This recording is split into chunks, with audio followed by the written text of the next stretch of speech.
classic Mr. Rogers type entry. I'm leaving, not going in. Today is Wednesday the 13th. This is the best evening sky I've seen in over 2 weeks. It's one day after the new moon. I got maybe 3 nights in order to be able to continue the NGC series. I've captured NGC 1 to 50 and also 100 to 149 almost a month ago, it would seem. The sky is laced with chemtrails. There's high thin clouds, as you can see. What I'm going to do is set up the observatory and get it ready. I'm going to orient the scope towards the position of NGC 50 in the sky, get a sense of how it's progressed since my last opportunity to capture it. As you can see, it takes about just a couple of minutes to set up the observatory and get it to the point where I can prepare the scope itself for observations. I'll go ahead and turn on the scope now. The sky doesn't look too bad. I may just have to deal with it. It's possible I may have to reverse the scope and go west in order to capture the studies. I'm hoping not. I do have to set the clock. It advances about 3 seconds a day, so what I typically do after it boots up, because everything has been, the scope has been pretty much aligned, I do a warm restart. Then I go in and make sure that it's parked in the counterweight down position. I then go to the menu, set the time, count for 1, 2, 3, 4, 5, 6, and set it because it does tend to advance. And then what I can do is I can go to Catalog Studies, select NGC, and put in 50, 5, 0. Delete that because it sometimes puts in letters instead of numbers, and we can watch it reorient. Now remember, I'm not going to have sky dark. Go to. I'm not going to have sky dark for at least, right now it's about 4:15. I won't have sky dark. It's about actually sunset time. I won't actually have sky dark until probably 5:30. So where the scope ends up here is going to be pointing in the direction of NGC 50, which happens to be in Cetus, the whale. It's not looking too bad. Ooh, kind of pointing pretty high. Looks like the angle of the scope is probably about 25 degrees. That means, wow, 15 degrees an hour in terms of sidereal time. It could be challenging. Now, like I said, I may have to reorient the scope to the west in order to pursue the NGC 50 series. Not too bad, really. Let's hope the sky at least stays as well as it is now. And in about an hour and 15 minutes, I hope to come out and start imaging for the first time in more than 2 weeks. So there's our setups. It's not quite sky dark. Time now is almost 5:20 in the evening. About an hour and 5 minutes after sunset, I can still see a little bluish cast to the sky. Jupiter is well towards about halfway up from full ascent. I believe it's could be in Taurus, maybe. I can't see the stars. Here's our view of Messier 110. We're seeing the core, the expanded aura of nebulosity around the core. I'm not seeing much in the way of extension, but that's not a bad view given the time of night. Now I have noticed that there are high thin clouds in the atmosphere, but we're going to have to push on regardless. We need to cover the NGC 50 to 99 series this evening. I already have captured 100 to 149. I'm also hoping to capture 150 to 200 later this evening after the camera battery gets a chance to charge up. This is the first time I've had an opportunity to get out either due to travel or weather in several weeks. Interestingly enough, I'm working with YouTube right now in order to try to recover the channel Golden Phoenix Publish, which I've been somehow locked out on. I'm locked out of. I'll let you know how that develops. I have music backed up to post up, etc., etc., as well as continuing the NGC Tour series. Here we have it, Messier 110. So here we go, our first NGC study of the night. NGC 50 is a galaxy in Cetus. I'm going to allow it to see if it'll develop on the screen, given the fact that there are high thin clouds. It's not quite sky dark. I'll give you a bit of the data in just a moment here. NGC 50 in Cetus, magnitude 12.4, 2.4 by 1.8 arc minutes. Should be a nice view through a 12-inch scope. It's a spiral to lenticular class, some 243 million light years distant. Given its apparent size, it's probably a little bit larger, maybe 160 to 170,000 light years across, than Messier 31. We are at -7 and almost a half degrees with a right ascension of 14 minutes and 44 seconds. I do believe we're getting a view, not particularly spectacular, but we'll come back maybe if the battery holds out for another look later on in the evening. Okay, we may be losing a little aperture on this one. NGC 51 is a galaxy in Andromeda, slightly fainter than 50 at magnitude 13.1, 1.7 by 1.4 arc minutes, 239 million light years distant. It's probably larger than our own Milky Way. It's at plus 48 degrees. I think we're probably getting 2/3 of the aperture. I do believe it's visible on the screen, although we are getting some blockage. I can see the galaxy right about at the tip of my, wow, I wish I could have fingers where I could touch them with the tip of my finger. Anyway, so let's go on to NGC 52 if it's accessible at this point. This was NGC 51. NGC 52 is a galaxy in Pegasus. It should give a very fine presentation. It's edgy on, 2.2 by 0.4 arc minutes, magnitude 13.3, 244 million light years distant, puts it about the size of Messier 31. We're at plus 18.5 degrees. I'm going to give it, I can see the galaxy on the screen. It is definitely presenting edge on. I can also make it out on the Handycam screen. This would be a fine galaxy for someone with, let's say, a 12-inch plus scope to be able to look through at the eyepiece. You may have to avert on it, but you should clearly see it's very fine, near edge on presentation. That's NGC 52. Ordinarily, galaxies like NGC 54, which is a galaxy in Cetus, even though it's fairly far south, at magnitude 14.6, we should be able to pick it out on the screen. However, as you can see on the screen, there's blue to the screen. We're looking down towards the south at -7 degrees.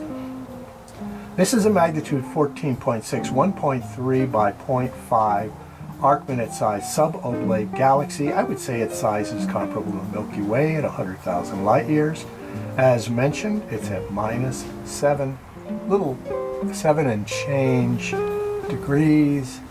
And I think I can make it out right near that star right there. So, hey, not bad. Magnitude 14.6, which would be difficult to turn up in, let's say, even an 18-inch telescope under decent conditions. NGC 57 is a rather fine galaxy in Pisces. Magnitude 11.6, although football shape, 2.2 by 1.9 arc minutes. And as an elliptical galaxy, we're not going to see much in the way other than fading off to the extremes. 244 million light years distant, once again, places it probably slightly larger than M31 at probably about 170,000 light years in diameter. We are at plus 17.25 degrees in declination. The galaxy is clearly visible on the screen. Well, here we should be revealing slowly NGC 58, which is also NGC 47, a galaxy in Cetus. It'll be interesting to compare the two views. NGC 58, like 47, is magnitude 13.8, 2.3 by 2.1 arc minutes, spiral with a bar. So at that presentation, if we had a really good night of viewing, we should be able to make out the bar 255 million light years distant. Another galaxy larger than Messier 31, I'd say around 180,000 light years. It's at -7 and change degrees declination. And you can see it right next to this artifact generated by the CCD imager. Okay, much further south in Cetus the Whale this time, at -21.5 degrees, is NGC 59 galaxy in Cetus. Brightish, magnitude 12.4, perfectly oblate presentation, 2.6 by 1.3 arc minutes, lenticular spiral, class O, a mere 18 million light years distant, outside of our local group of course, but in our region of space, and it's at -21.5 degrees. There's certainly something right there. It's not where I expect to see it, however, but maybe there's a little bit of an alignment issue. But at magnitude 12.4, even this far south, we should be getting some kind of view, although I'm seeing a faintish fuzzy right there. Something just trailed through the screen. That may be another brighter galaxy in the same locale. This one's hard to make out. Maybe we have some clouds passing by. NGC 60 is a galaxy in Pisces, magnitude 14.1, 1.3 by 1.2 arc minutes, spiral with a lowercase c. Wow, distant 523 million light years, which puts it at probably about 190,000 light years across, given its apparent size. We're at -18 and change declination. I am not seeing this galaxy on the screen. Maybe some fuzziness right there. It's too bad that we're not able to quite make it out. I doubt I'll come back to revisit, given its faint 14.1 magnitude. But since we're on 60, I think I'm going to jump back to 50 just to get another view of NGC 50 and possibly 50. Once again, we're having a look at NGC 50, that galaxy in Cetus, magnitude 12.4, 2.4 by 1.8 arc minutes. I already gave you some particulars on it. It's fairly large, larger than the Messier 31, -7 and almost a half degree, and you can see it right there. I would say we're about approaching sky dark. We're about an hour and 15 minutes after sunset here in eastern Oregon. Here we have another revisit with some obstruction of the scope of NGC 51, that galaxy in Andromeda, 48 degrees north, magnitude 13.1, 1.7 by 1.4 arc minutes, lenticular spiral with some peculiarities, 239 million light years distant. Hopefully we're going to get a view here of NGC 61 Alpha A, a galaxy in Pisces, magnitude 14.4, 1.1 by 0.7 arc minutes, kind of super oblate, spiral of the lenticular class, 354 million light years distance, probably about 110,000 light years in diameter. We're at -6.25 degrees in terms of declination, and yes, there's the galaxy right there to be seen by all. Frankly, I did not hear the stepper motor at all, so NGC 61b is a very proximate neighbor, and I do believe I'm seeing two galaxies right there, 261a. It's a galaxy in Pisces, faintish, magnitude 15.5. We're seeing that at 1.1 by 0.8 arc minutes, lenticular spiral, some 355 million light years distant, so there is hope for this evening after all. We dropped a little further south, but not too bad for Cetus, -13.5 degrees in declination, to magnitude 14.4 NGC 62, 1.1 by 0.8 arc minutes. Spiral with a lowercase a, 280 million light years distance, probably about the size of our Milky Way, at -13.5 degrees in declination. Seeing a little fuzziness near that artifact again. One of the brighter galaxies of the 50 to 99 series is NGC 63, a galaxy in Pisces, magnitude 11.6, but kind of small, 1.7 by 1.2 arc minutes. Spiral with some peculiarities. That is very small. It's only 55 million light years distant, which kind of explains both its size and its luminosity. It's at +11.5 degrees. It's pretty obvious on the screen. Usually we only catch maybe 2 to 3 12th magnitude and brighter. I would say 12.5 magnitude and brighter galaxies in the course of any NGC 50 series. This one's even brighter than most at magnitude 11.6. Back down into Cetus once again, not too far down, almost minus 7 degrees. NGC 64, galaxy in Cetus, 14th magnitude 1.6 by 1.1 arc minutes, spiral with a bar and a lowercase bc, so it has some complexity to its topology. 324 million light years distant, puts it at about maybe a little less, maybe 130,000 light years in diameter compared to Messier 31. As I mentioned, almost minus 7 degrees in declination, and hopefully we've captured a good image of it by the time I click. Okay, we've headed way south, almost minus 23 degrees, but we're still in the whale's belly. NGC 65, magnitude 15, almost face on, 1 by 0.8 arc minutes, spiral, lenticular, but it has a bar. Now, a lot of the morphology of galaxies follows along the line of how mature they are, lenticulars being rather mature galaxies. Having bars, however, is something that galaxies that are developing begin to cultivate after they're starting to mature. This one's 336 million light years distant. As I mentioned, almost minus 23 degrees. I can see the galaxy faintly on the screen right there.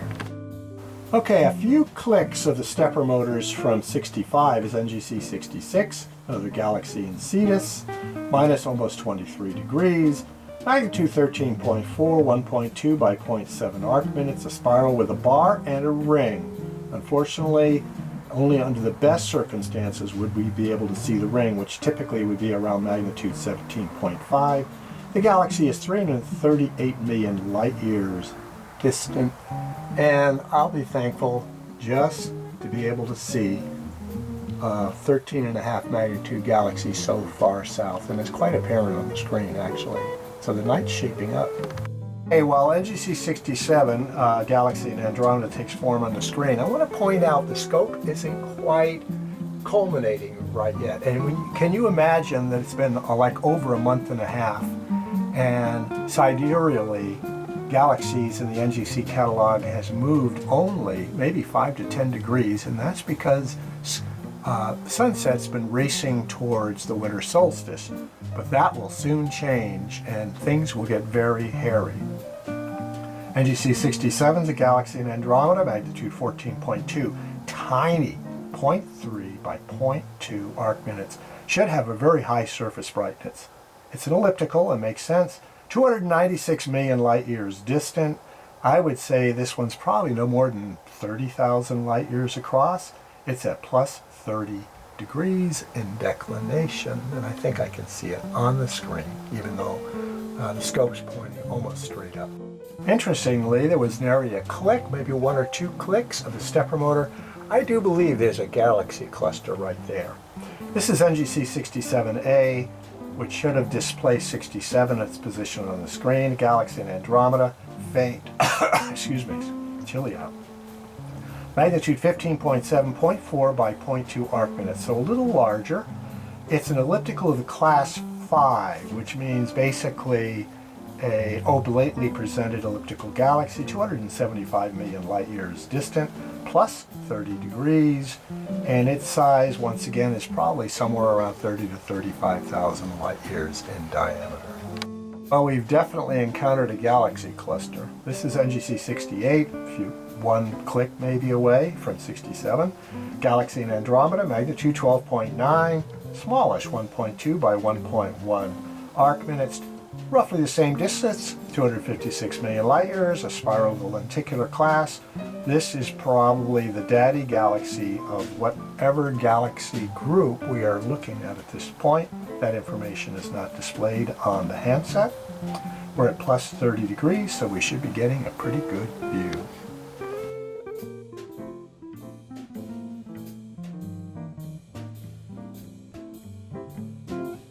Here we have NGC 70, a galaxy in Andromeda. It's in the same group. Magnitude 13.5, larger. and even more distant. So it's not part of the group in reality, it's just a line of sight number. 1.6 by 1.4 arc minutes, 321 million light years distant, puts it at about 125,000 light years in diameter. It's at plus 30 degrees, and as I said, it's in the region of the other galaxy 69 series we've already had a look at. Okay, NGC 71 is another galaxy in that group, magnitude 13.2, 1.5 by 1.2 arc minutes, 302 million light years distant, puts it pretty close to the size of the Great Andromeda Galaxy, plus 30 degrees, of course, magnitude 13.2, spiral of the lenticular class with some peculiarities, and it would be nice to see what they are. It's bright enough, but I'm not sure the light would capture it.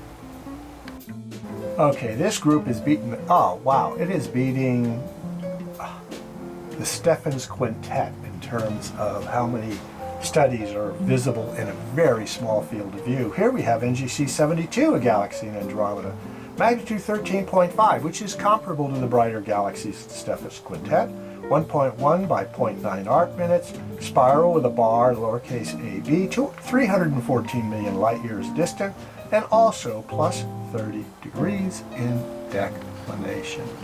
Wow, galaxies all over that field.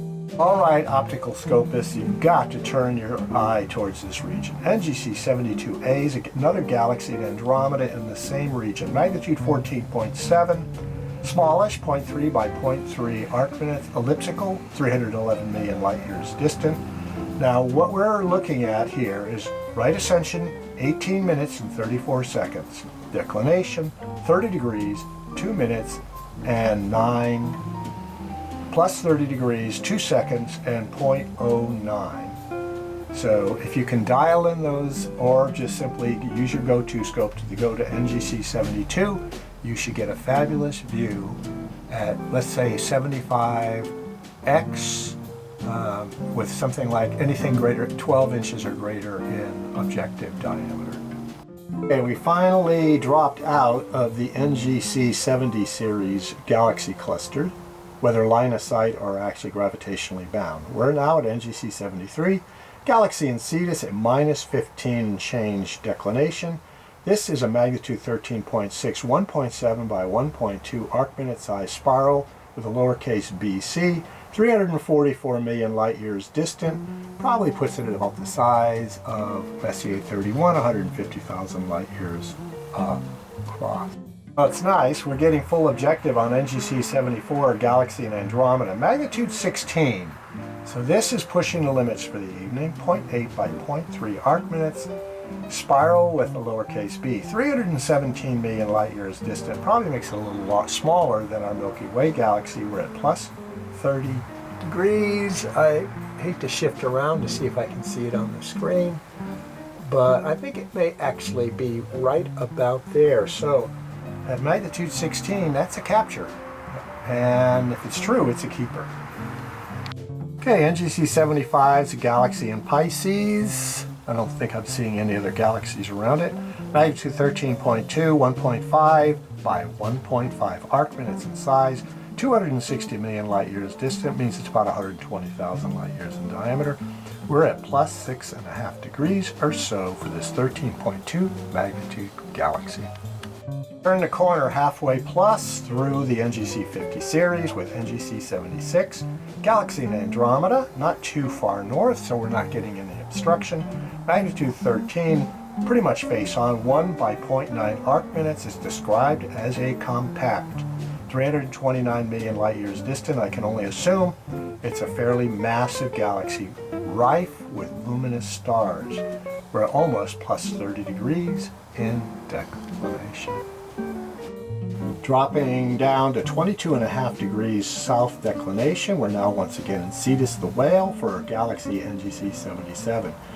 Magnitude 15 would be a good catch. 0.4 by 0.4 arc minutes, a lenticular spiral class O. This baby is very distant, 852 million light years. Given its size, however, its apparent size is probably only about 100 to 120,000 light years across. And as mentioned, we're at minus 22.5 degrees in declination, and I can't be sure if we're actually seeing it on the screen. because there is some displacement on the screen when you go deep south after you've done, even if you've done a very good alignment. Back up into the fishes. NGC 78A, a galaxy in Pisces, magnitude 13.7, 1.1 by 0.7 arc-minute, spiral with a bar, lenticular class O and a lowercase a, 235 million light years distant, and we are barely almost a degree above the celestial equator. And I would say we are still not culminating with the mount on these studies, and the galaxy is quite present right where I expect to see it on the screen. Well, if you got an NGC 78A, you're also going to have a 78B, presumably. Galaxy in Pisces, very close, hardly a click. Magnitude 13.5, so comparable in brightness, 0.7 by 0.6 arc-minutes, lenticular spiral, 245 million light years distant, puts it at about 60 to 70,000 light years in diameter. NGC 79 is another galaxy in Andromeda, the Princess, magnitude 15.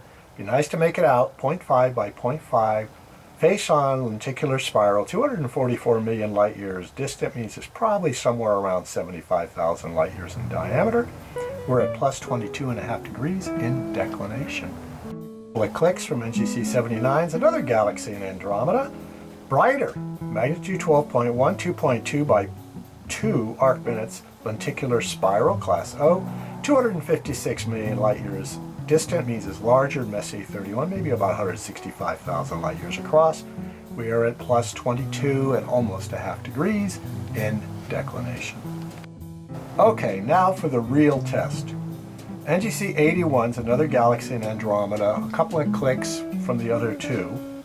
It's magnitude 16.4, 0.2 by 0.1 arc-minutes, just classed as spiral. 272 million light years distant. This one is very small, maybe 30,000, 20 to 30,000 light years across. We are at plus 22 degrees.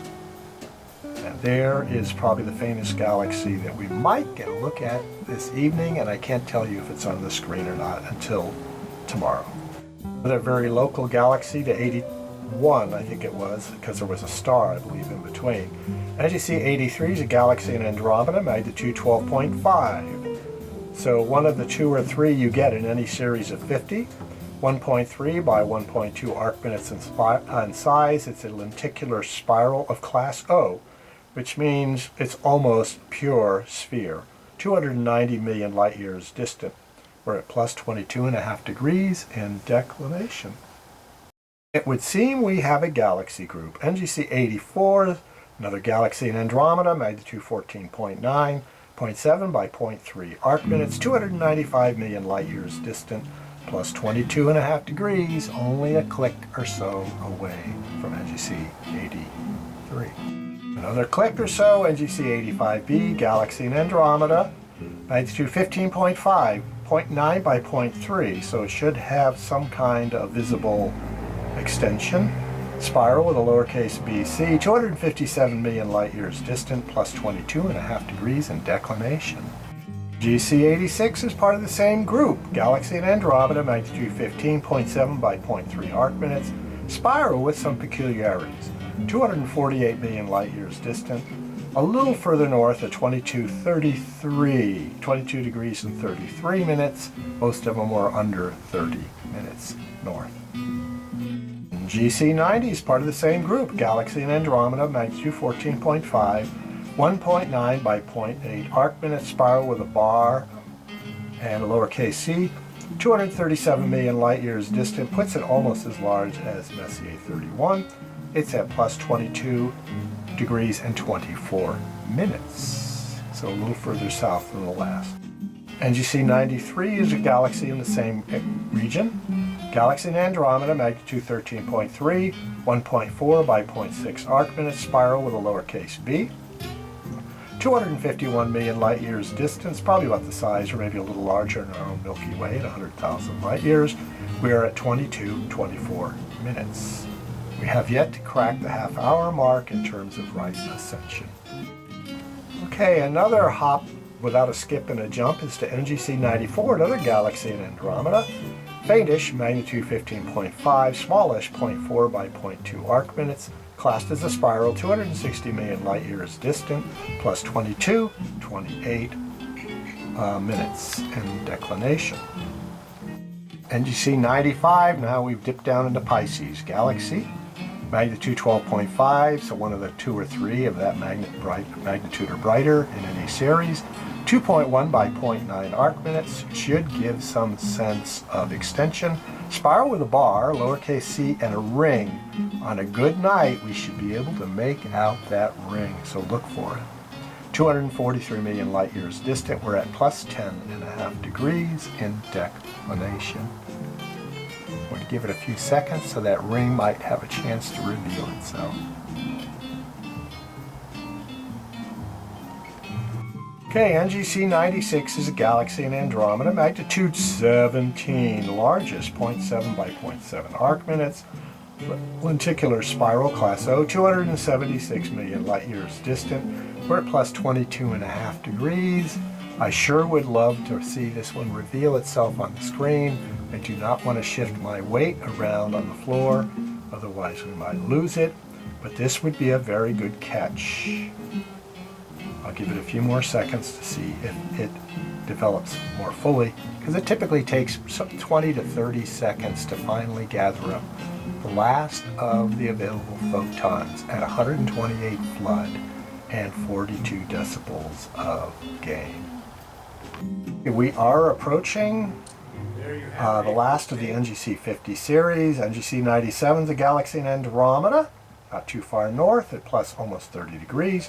Magnitude 12.3, 1.5 by 1.3 arc minutes, and elliptical, so a fairly evolved, mature galaxy, 216 million light years distant, means it's probably about something like 110,000 light years in diameter. There's our look. NGC 98 was a skipper. It was down in Phoenix, minus almost 45 degrees in declination, so it would barely, if I had the horizon, get above it. This is NGC 99, galaxy in Pisces, magnitude 13.6, 1.4 by 1.3 arc minutes, spiral with a lowercase c and a p for peculiarities, 244 million light years distant, puts it about the size of the Milky Way. We are at plus 15 3/4 degrees in declination, and I'm going to sign off because I want to get back out here and see if I can cover the 150 to 200 series, and the battery in the Handycam needs to charge up. It's been doing great out here despite the fact the temperature is probably around 30 degrees. So we're going to call this a Carpe Noctem, but you know what we're going to do? We'll have one more. I don't think we're going to be able to track down Messier 110, but let's have a look at Messier 33. It may still be in the eastern part of the sky. Okay, let's watch Messier 33 in very good sky position. Formulated on the screen. I'm looking at it from about 2 feet away at a distance. The spiral arms are becoming quite apparent. Very S-shaped core, the core region, spiral arms, luminosity going out. It's beautifully centered. The mount has been performing extremely well now for over a month, having finally nailed down the mechanical position of the legs of the mount, as well as getting the declination in particular well established. I am liking that view of the triangular galaxy.